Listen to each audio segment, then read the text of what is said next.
the home base is at risk. So we've come out of a world where you could prepare to go to war at home and then sally forth and not be touched at home. That really doesn't apply any longer.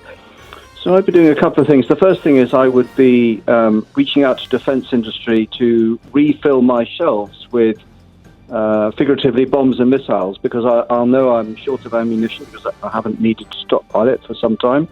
I'd reach out to industry for spares, and I would refuel the services training coffers so they can get on and raise their individual and collective readiness. And that would get me going. And then I would need to do two things that are very important. One is I would need to hang on to some of the equipment that I've got now that I'm under the previous cuts I was going to lose. So I'd want to keep more and convert more Challenger 2 tanks to Challenger 3. But mostly I would be investing in capabilities that make the armed forces fit for war in the digital age. And so that's long-range precision missiles from sea, land, and in the air, much improved air and missile defense to keep the country safe. And just beyond that, rapid movement into converting the services into a mixture of manned, unmanned, and autonomous capability, because that's how we'd restore our edge and our resilience and our mass. And in your mind, then, would that be sufficient to be the deterrent that it would be intended to be, to put in the mind of the Kremlin and Russian commanders, look, given what we'd be up against, we're not even going to think about aggression against NATO, physical aggression against NATO? Yeah, so I think there's some things that we need to recognise we have to do nationally, and that's secure our skies from Russian aircraft and particularly missiles, and that's going to extend to hypersonic missiles. We need to do way, way more to protect the resilience of the country, so our digital infrastructure, the continuity of government when under attack, those things that were common during the Cold War when we last felt an existential threat need to be rebuilt. And then the crucial thing is to do the rest with NATO. The UK is only rich enough and big enough to defend itself in a collective arrangement with our partners in NATO. And so what we do as a nation needs to fit with the alliance getting back off its knees and getting up to a readiness where it can actually deter Russia from doing anything. What about the advantage, if that's the right word, the advantage of observing and analysing the lessons of the Ukraine war that we've seen so far? Because, I mean, I'm no expert in this, you are an expert, but I remember reading such things that as the usefulness of a shoulder-launched anti-tank weapon, which is relatively cheap, but can do the job of knocking out a tank and bringing a column of armour to a dead halt without a great deal of money needed to procure and provide it. Yeah, so there are definitely lessons to be learned, but only the right ones. And so one of the things we need to recognise about the way Russia has prosecuted this invasion is that they've been very largely militarily incompetent. And so Ukrainian military, who have been far more agile and resilient and tough and well-equipped in some ways, have seriously dented Russian military ambition in a way that better prepared, better performing militaries, frankly, would have seen off.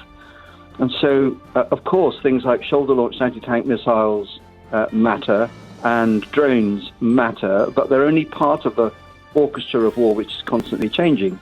And there are really big lessons to learn first, such as this war is transparent, whether it's from space or from open source big data. We saw the Russians forming up on the Ukrainian border. We even knew they were topping up their blood banks from a range of sources. So there's no way that you can sneak up on another country now, and militaries in the future will have to operate knowing that they will be observed. Yes. And then the second thing is the growing dominance of these long-range and short-range precision missiles, but they're only part of the equation because they frankly don't exist in the numbers. They're too expensive to be the complete answer. And in this war in Ukraine, artillery is the king. And what about training? I listened to General Sanders earlier on today talking about the importance of training, specific training with Russia in mind as a potential enemy. How do you train then to fight Russia? And I say this knowing that Britain, among other NATO allies, played a big role in training Ukraine for the war they're fighting now.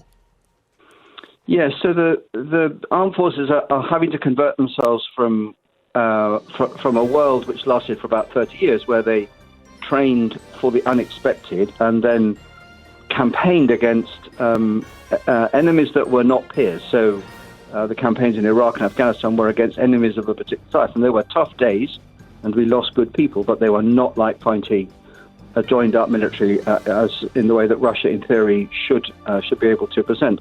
So the Army, Navy, and Air Force are going to have to raise their game against a Russian benchmark, and then just behind that, they're going to have an eye on China, because China's role in the world going forward is going to be fundamentally important, and that means learning to fight again with allies at scale and endure in this very tough environment. And it also means that we have to recognize that the home base is at risk. So we've come out of a world where you could prepare to go to war at home and then sally forth and not be touched at home. That really doesn't apply any longer. This is a much stiffer test for our armed forces. Yeah, and the head of the army this morning put a lot of emphasis on mental preparedness, on resilience.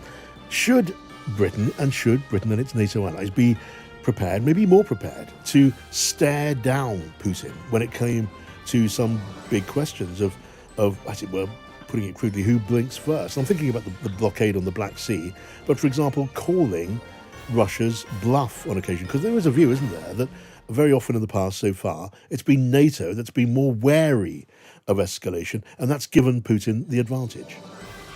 So there's an individual and then there's a collective point. And the individual point is every man or woman in the armed forces to be a warrior again. They've got to be able to fight in circumstances where people will get hurt and killed and terrible things will happen, and that isn't going to be on the manageable scale that we've seen in recent campaigns. So we're back to the full-on warrior ethic, and they'll be able to sort that out. The second aspect is absolutely, in my mind, ridiculous that Europe, 500 million people, an economy perhaps 10 times the size of Russia's economy, has ended up in a situation where we were so demobilized and to some degree so timid that we've allowed Russia to hold the initiative in this war and in the relationships with the West. And as we reset ourselves, and the NATO summit going on today is an important step towards that, we are going to be saying to Russia implicitly and explicitly, we are by far the bigger power here. Our collective power is massively greater than you could muster. So here are the terms for our future arrangement. And that would cause Russia, if they are thoughtful, and they generally are thoughtful when pressed, to act far more sensibly. And we need to be far more resilient in facing down empty rhetoric. All right, General Sir Richard Barrons, thanks for sharing your thoughts in our briefing room.